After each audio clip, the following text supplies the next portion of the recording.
Welcome everyone to Coaching in Session. My name is Michael Rearden, and I'll be your mindset coach today. And today we're going to be having an intuitive development coach on today in session. So we might think, well, what is an intuitive development coach? Well, we're going to be talking about that in just a little bit. But before we do that, make sure to like, comment, and subscribe, and to share this audio and our video to help build a community of like-minded individuals who want to get into a better state of mind and a better life. Now, when we try to be mindful, to be aware of what we do, we need to understand one thing. What have we been doing? Because if we can understand what we have been doing, then we can really dive deep into what we should be doing. Because sometimes we have the answers, but sometimes we choose to avoid those answers. That intuition, that way of thinking, we know what's best, but we don't do it. Many of us know that going to the gym or eating a healthy diet is actually a better thing than going to McDonald's. But why do we go to McDonald's? It's easy. It tastes good. Now, if your taste buds like McDonald's, that is, for me, I don't like McDonald's. Now, it's not because it's bad food or it's because it's going to make me fat or anything. It's because I just don't have a taste for it. Maybe my quality is a little bit more refined nowadays. I typically don't go to fast food places like that unless it's going to be one of those spots that's just pushing out great quality food on a level that's not commercial, right? Because if you think about McDonald's, it's on every corner. And when that happens, the quality of the food can be different at one place and another. We can talk about fast food all day. Well, the reason why I'm talking about the differences between a chain restaurant is because many of us are linked together by those same types of chains. And it's not so much that we have franchises and we can be in New York and California and Texas and Florida. There's so many different places that we can be. In our mind, the same thing happens. We can be in so many different places, and the quality of our mind can be different in any of those places. So how we are in New York might be totally different than how we are in California. But why? Why can't we just have the same type of mindset where we are? Our environment does have a huge impact to who we are, to how we operate. And sometimes we have the answers, but we just can't see them. There's just so much going on in our life, and we need to get a good understanding of how we can break things down, separate things into rightful categories, and then go from there. For the people who are having a difficult time doing that, then this episode is going to be essential for you to watch, because today I'm bringing on Isabeau Maxwell, who is, again, an intuitive development coach, who's going to help you see on that unconscious level of who you are and who you want to be. There's more to the I than we are led to believe. And sometimes we cover up our sorrow, our pain, our hurt, whatever you want to call it, our life, our circumstance. We cover it up so good with being busy, with avoidance, with ignorance. But that's not the answer. There is a way out of it.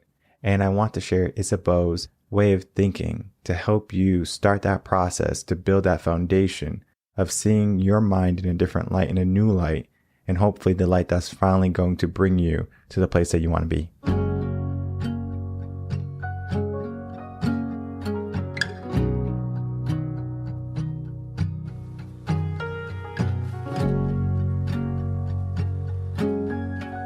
Welcome, Isabeau Maxwell, to Coaching in Session. How are you doing today?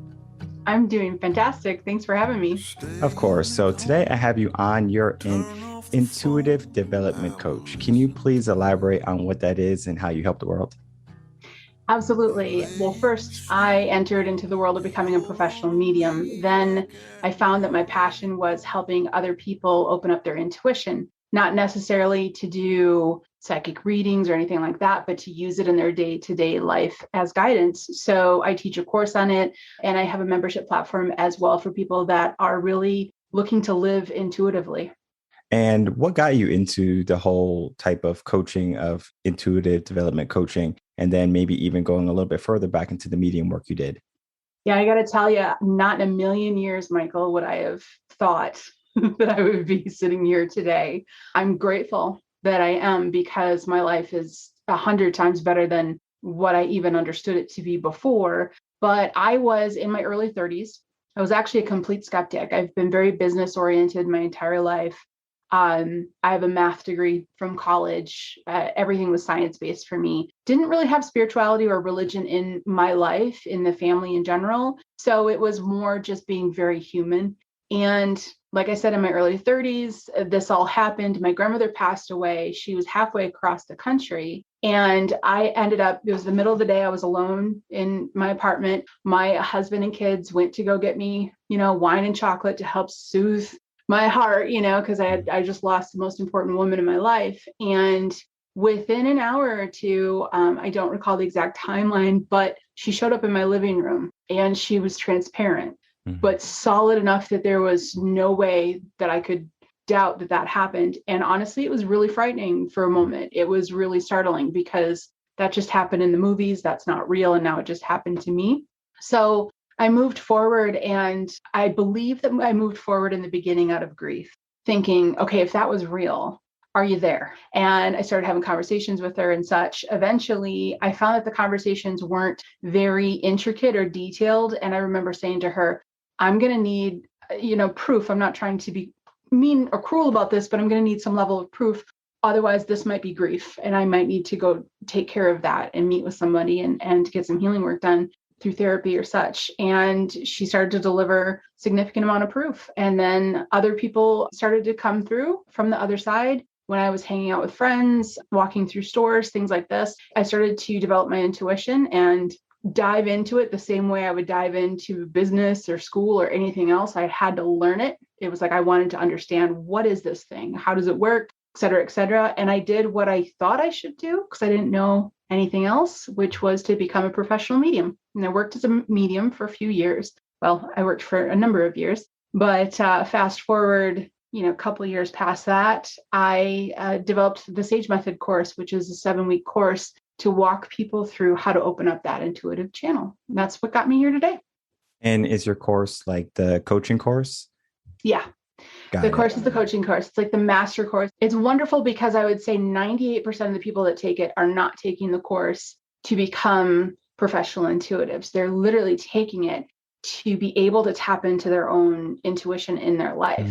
And any business owner, any person pursuing any sort of professional, or really impactful, even art, understands that intuition when it's flowing, things really line up. So it's like a type of healing type of coaching. Yeah, it's a coaching where we walk you through understanding how you're wired, understanding how you can get quiet, how it works for you best to be able to tap into that inner guidance, and then how to apply it to your day-to-day life. Yeah, that's like an underlying thing of what I do for mindset. So mindset is just kind of like the quality of our thoughts, the way we think. And then we have like a sub level to that, which I think is the work that you do, where it's like, okay, there's something beneath my conscious thoughts. And then even maybe in between our subconscious thoughts that we might not pay really close attention to. So that type of aspect of coaching is important too, because we learn basically our unconscious thoughts. So we have like our conscious thoughts and our subconscious. Then we go to the unconscious, which is like basically what I think you're doing. If we had to just give it a name for most people to realize, like, what type of thought process would that be? And I had an experience like that when I was younger. And so I know sometimes people might think like, oh, like this is crazy. You just don't see invisible people in your home. But I mean, throughout my whole experience working as an educator, as a coach, all the different jobs I had, I probably didn't have a profession or a career where someone didn't tell me a story about this, where they might have lost like a grandmother or mother. And they tell me that they were just in the living room with them, just in the doorway. And it was like they can see them clear as day. And I remember I was young when this happened to me. I was like 8 or something. And I saw like an image, and I'm in my room by myself, and I'm a kid. I'm 8 years old. So I run downstairs to my great grandmother, and I'm like, there's something in the room. Now, was I dreaming? I don't know. But I mean, I woke up so quick, and I didn't really get that shake of waking up and saying, oh, it was a dream. It was like I was already awake. And I experienced that. So I was like, that's interesting. And then I was like afraid to go back into my room. I did go back into my room, but it was one of those things where I was uncertain of it. And I know, again, many people might not believe it until they experience that, but it is there because our mind is so powerful where, for example, if you're in the Sahara Desert and you're thirsty, a mirage. Hey, there's some water over there. And you run over there and you finally get to the water. It's just sand. So our brain does all these crazy things that sometimes might not be conscious. And we do have to understand that, because if we don't, then we really lose some of that hardwiring process of the brain. And that is actually key for helping us get to success, getting us to happiness, becoming more effective. There's so many different things to that. So what I wanted to ask you was, it requires a certain type of thinking to be in that state of mind. Can we talk about that a little bit? Absolutely. When I stepped into this, I struggled myself with, can this be real? It has to be grief. I had to have made this up. I love that that happened for you at 8, a little bit frightening getting back into that room. For me, it was really bizarre because I was an adult. There was no, there was no adult telling me it was an imaginary thing or anything like this. It was just me head on having to process through it. And I learned very quickly that a few things. Everyone's intuitive. So this concept that one person's more intuitive than another it's really false. It's not that one person's more intuitive than another. It's that everyone's intuition flows differently through them. We all have very strong intuition, but it's cluttered. It's really cluttered. And the whole key to tapping into that inner sense, that inner guidance, that unconscious, subconscious that you talk about is, decluttering it, letting go of the stress. And this is how I explain it to my students. If I kind of feel like you have something probably similar to this as well with the amazing work you do. With my students, I say, if every task, stress, issue, thing left unsaid, broken item in your home, storage piece, if each and every one of those is a hamster on a hamster wheel, all of those hamsters on hamster wheels are in your brain, and you're asking your intuition to flow through it. Your brain is cluttered, very cluttered. People that have a very minimalist type lifestyle or minimalist, eating style and such tend to experience more intuitive moments because they have less of that clutter. So a lot of the course is talking about, what is that clutter for you? Because it's different for everyone. So let's examine, what is it emotionally? What is it physically? What is it, environmentally? And then start to remove that clutter. That's when that self-guidance really starts to kick in. When I was on the journey for mindfulness and happiness, one of the things I had to learn how to do was take out the trash.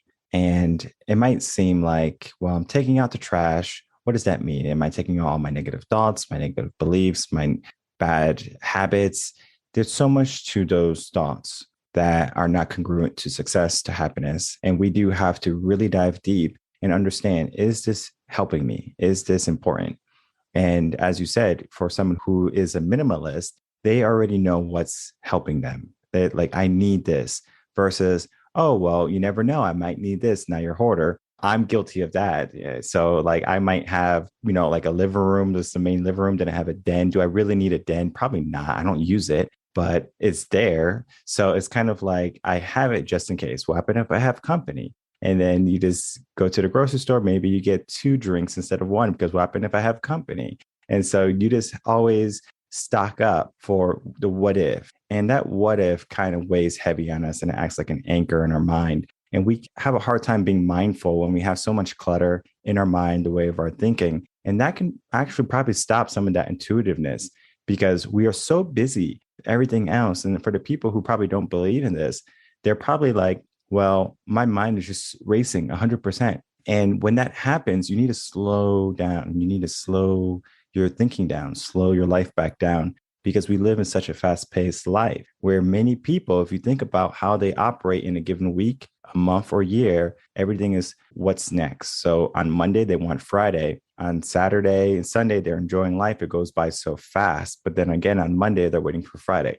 So they are really only enjoying maybe 2 or 3 days out of the week. So we lose so much time right there. We're not paying attention. We're not intuitive to our life. So that's one aspect. But then we get down really deep and we get down personal. How about our relationships? Are you appreciative to your relationships? When's the last time you spoke to your parents? If they're still alive.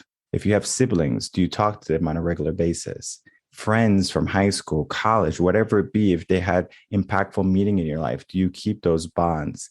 Sometimes we just let things slide because our life just gets filled up again. So that trash aspect is all the things that we have, and we don't take time to divvy things out, to sort things out. And we just allow it to be chaos in our life. And that kind of reflects on our life. It's chaos. So we're struggling. Many people are in a rat race. They live paycheck to paycheck. They're putting on fake smiles because they don't like going into the work that they do on Monday.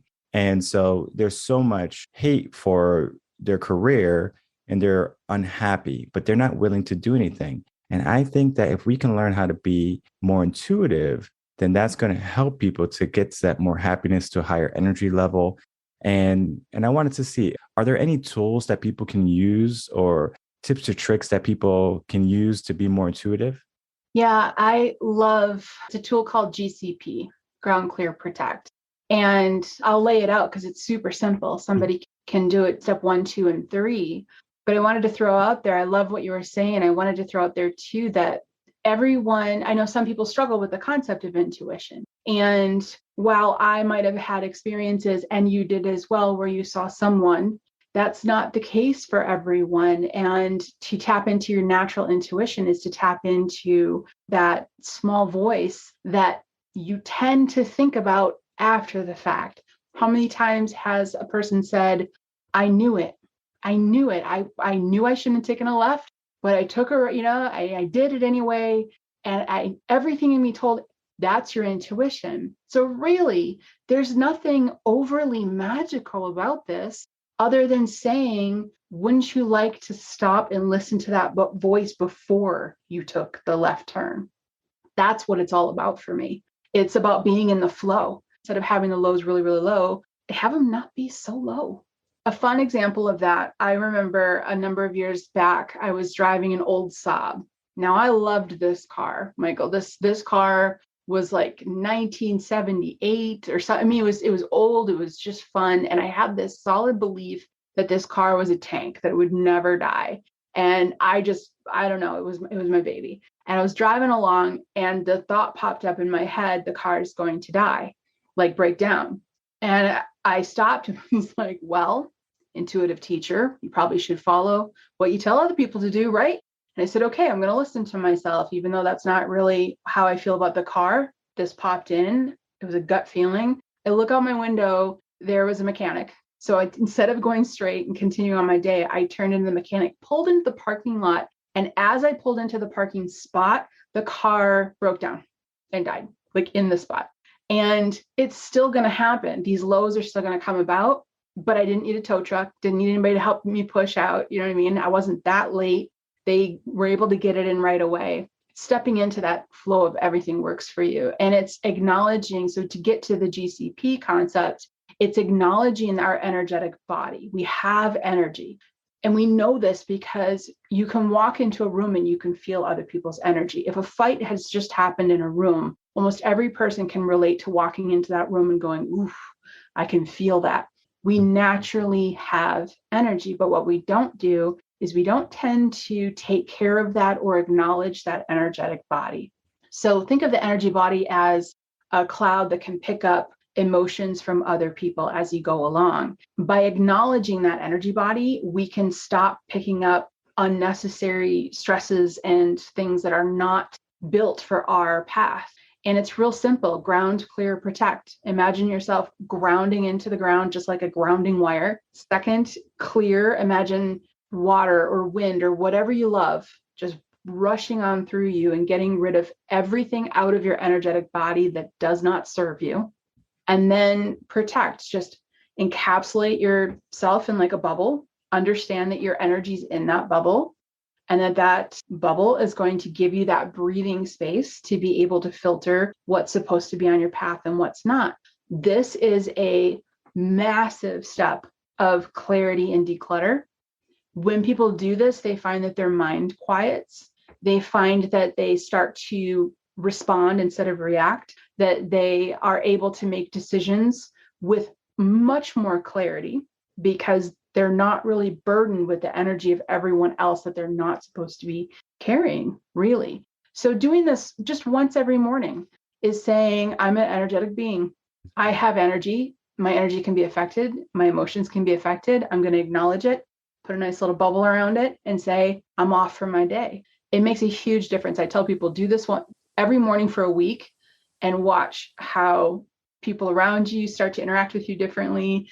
You start to make choices differently, and you don't have that racing mind as you did before. I love what you said in there, and we're going to just unpack this. How to step into the flow of everything. And that's just like mindfulness.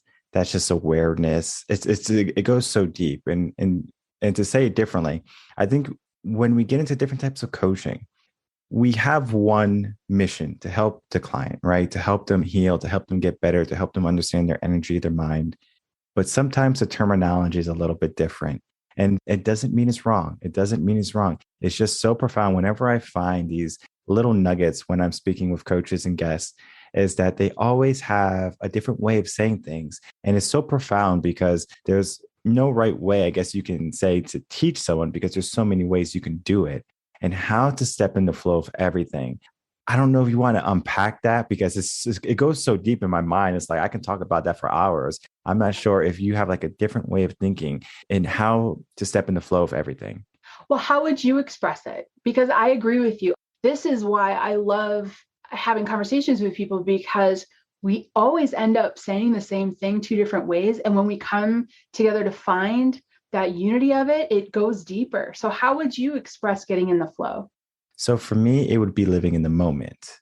And so I'm living in the moment. I'm being present. I'm being mindful. And that's a process in itself. Because if you think about it, most of us look at the clock and we're like, is it 1 o'clock yet? Is it lunchtime yet? Is it dinner time yet? Is it time to go home yet? Is it time for my birthday? Like, they're always looking at a forward date versus where am I today? And then looking at today's date and saying, today's time, I'm here. And then checking in with themselves. How do I feel? Do I feel 100%? Oh, I'm a little cold. I'm a little hungry. People don't typically go that deep. They just say, well, oh, I'm cold. Let me get a blanket, right? Versus the why to it, right? Why am I cold? Oh, yeah, the AC is on. Well, it's not that cold in the house. So why am I really cold? Oh, maybe I'm anemic or something. You're basically going down a rabbit hole with all of these different things, but there's never nothing going on. Because if I go to the park right now, it could be completely empty, but it doesn't mean that nothing's going on. I can look at the trees, I can listen to the wind, and I can look on the ground and I can see the ants marching in a single file. There's so much that can happen. You just have to pay attention. And I find that when you start to pay attention, your life gets a little bit better, where it's not just a little bit. Sometimes it could be a lot, because you start appreciating that moment. And one of the things that many people don't appreciate is life. They take it for granted, but we only have one. But everyone thinks they have the luxury of time. I'll do it tomorrow. I'll do it next week. I'll do it next month. I'll call when I have some availability, some time. That is maybe the greatest misconception that people have, is time. And then being aware of their moment and learning to appreciate that. And the flow of everything of the world that's happening around you, it's happening around other people too. So we're taking it to the next level now, because what's happening to you could be happening to someone else, or someone else can be having a different type of scenario at that moment. Because we can have a really hard time in our life where we lost a loved one and we're grieving, we're hurting, and the world just seems so ugly, so cold, and we can't find the way out. We can't find the light. But there could be someone who's even worse, or maybe someone who has just experienced the greatest thing in life. So there's so many different aspects, and we sometimes forget that our life is just like, oh, front and forward, my life, my life, my life. But there's so much going on in the world. We have to understand that. And I think when we can understand that, happiness can come in a little bit easier. Our actions are going to be a little bit more pronounced. There's just so much to mindfulness, living in the moment, being aware. And I think it's the same thing for stepping in the flow of everything. It really is. And one way that I describe what you just explained so well is personal programming. I talk about that in the course. And I love how you said it, because it's so true. We get into the habit of not stopping and checking in with ourselves. It's why GCP works so well, because you've given yourself that morning check-in to say, okay, I'm grounded, cleared out the negative I don't need. I'm, putting the intention for the day. But to go further with that, getting into the flow, for me, I really dive into the personal programming. What were you taught? Does that fit with who you really, really are? and checking in to say, am I okay? Is this what I really want? Sometimes the answer is no, but we do still need to do something with that. Even if the answer is no, this isn't what I want, but right now this is for the highest good of all. But when we start to really check into that personal programming and say, okay, well, I was taught that I don't like coffee or that I don't like tea. I know that's small, but when all of a sudden you have tea for the first time, this is literally an example from myself. I opened up intuitively, spiritually, and started to figure out who I really was instead of who I was told that I was. I was told I don't like tea. I was told I wasn't an artist. I didn't have any creativity in me. I was told a lot of those things. And then all of a sudden I was put into these situations to have your only choice is tea. And I'm like, oh, I don't like tea. I've never had it, Michael. I had never had it, but I just instantly believed I didn't like it. And then I love it. Absolutely love tea. But this goes deeper. It goes into our behavior. It goes into how do you respond when somebody asks you to do something? How do you respond when you're in a large group? How do you respond when there's tension between you and another person? And a lot of that can be personal programming. When we look at that and when we start to say, okay, how do I want to navigate that works for me? Not for how I was taught to navigate, but what works for me. That's just a really deep level of checking in. Like you said, what's going on? I'm cold. And it could even go so deep as to say, I think I'm cold because I'm very emotional right now. I don't think these shivers are the air. I think it's why am I emotional? We don't give ourselves that space to go deep like that. And when you do, that's when you're in the flow. And then that is even the intuition level too, because just how you had your Saab and it was a tank. And then you're like, I think I need to go see the mechanic. And you drive in there and boom, you're right where you need to be. It's kind of like we might know on an unconscious level of where we need to be. Sometimes we deviate from that. And when we deviate that, there's a strain, like maybe on our energy level, on our mindset. And then that's when we start to feel those negative types of emotions and feelings because we're not being true to what we're supposed to be doing. And there's different ways to see this as like, for me, I like to say that we're not in line with our soul. We're not following what we're supposed to be doing. But for you, it's just like you're not following your intuition. You're just going against what your true self is saying. Like, hey, like maybe we should pay attention to this. Maybe we do, maybe we don't. And we might learn not to follow our intuition after some time. And one of the things I was thinking about earlier, you hear this a lot, female intuition, where they say females have this higher level of intuition than males. Maybe, maybe not. I'm not sure. But it's always interesting to me how they just use this, like they kind of know whether it's like, okay, I'm going to do this or I'm not going to do this. Do you believe that females have a higher intuition than males, or it just depends on the upbringing and the level of training and awareness? Yeah, I'm going to squash this one because I've taught thousands of students all across the globe, men and women. And I would not say that women have higher intuition or more access to intuition than men. What I would say is there's an exception there, and that's a maternal intuition, that there's chemistry there. There's a link there that is different than typical intuition. I also believe that can be a paternal feel as well, but there really is maternal instincts. But female, male, I would say, same. Who can sit down, work through their problems, focus on where they are, check in with themselves easier, that person's going to be more intuitive.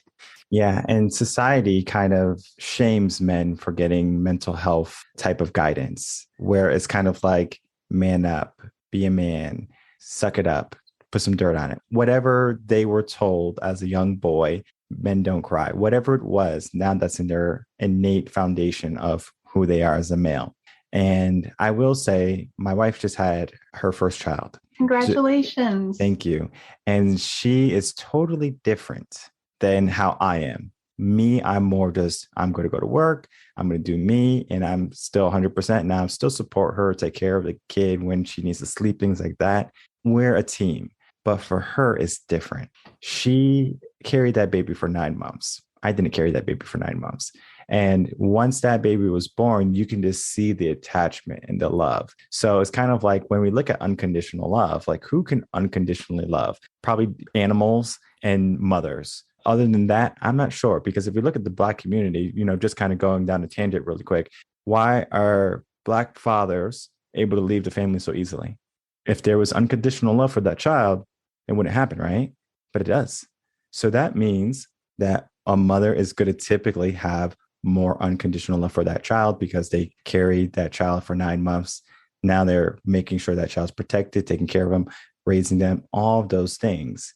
But for the man, it's kind of like, okay, well, I'm going to kind of move on. And I think this is kind of like the hard wiring, because a man can have 365 babies or more probably every year. And a woman can only bring one child unless they're having twins or several babies in one pregnancy in a 9-month span. It's just a different type of thinking, I think, a different type of wiring. So who's more intuitive? I think anyone can train themselves to be intuitive, train themselves to be mindful, to be aware of energy levels, to read people, but it does take time and it takes awareness. So if someone was interested in that, how could they start, or where could they find you? I would say go to the main website. It's thesagemethod.com. There's videos, tutorials, free courses, things like this, just to get started. And that's really the hub of where you can find everything. Perfect. And if you can, leave us with any last words, whether they be something we spoke about or something that we didn't speak about yet. Absolutely. I would love to leave you with kind of bouncing off of what you just talked about when it comes to men and women. There's the biological connection to the kid, yes, but when it comes to men and women, who's more intuitive is the person that's more in sync with who they are authentically. And you spoke of coming together again with what you're talking about, how someone's raised to be tough. That's their personal programming. For women on the way other end of this, they were raised to take care of everybody else and neglect themselves. That's their personal programming. So whoever can sort of step away from that enough to do exactly what we both talked about today, which is check in with themselves, that's the person that's going to open that intuitive channel. And what we talked about today is just a surface level of all of what intuitiveness is, mindfulness is, mindset is. And I want people to understand that this is just like an introduction conversation. And I encourage you to check out all of her links in the description box below, because that is going to give you that start, that foundation, and to really give yourself a chance to change if you want to change.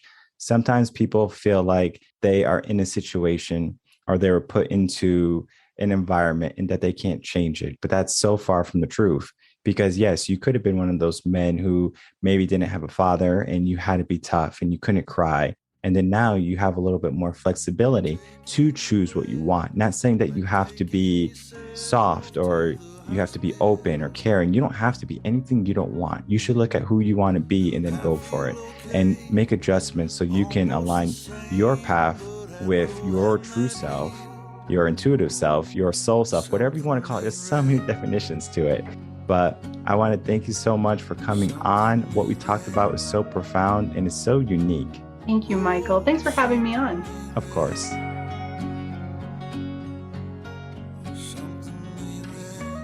All right, everyone. I would like to thank my guest, Isabeau Maxwell, again for coming on Coaching in Session. She is an intuitive development coach again, and what she talks about is the same thing I talk about, but in a different way. And for me as an educator, I would sometimes have to do things in a different way. I have to be able to explain something 19 different ways, because if I can't do that, how can I reach that individual? Because how I teach initially might reach 80% of the people the first time. And then I do it a different way, I modify it, and then I teach a little bit differently. I say it in a different manner. I do different examples. And then I might get 5% more, and I have to do it maybe 4 or 5 more times to get a whole 100%. Now, sometimes you might not get a whole 100%, but you get very close to it. And then, of course, any outliers, you can do that individually versus having the whole group stop and then saying, okay, we need to stop because this person can't get it. That person needs individualized attention. And the only way you can do that is by asking them a question. What do you understand? What don't you understand? Most of the times, if we ask ourselves a good question, a proper question, we can get the answers that we want. But sometimes the answer is a whisper. And it's telling us to do something in our life. It's telling us to do something or to act a certain way.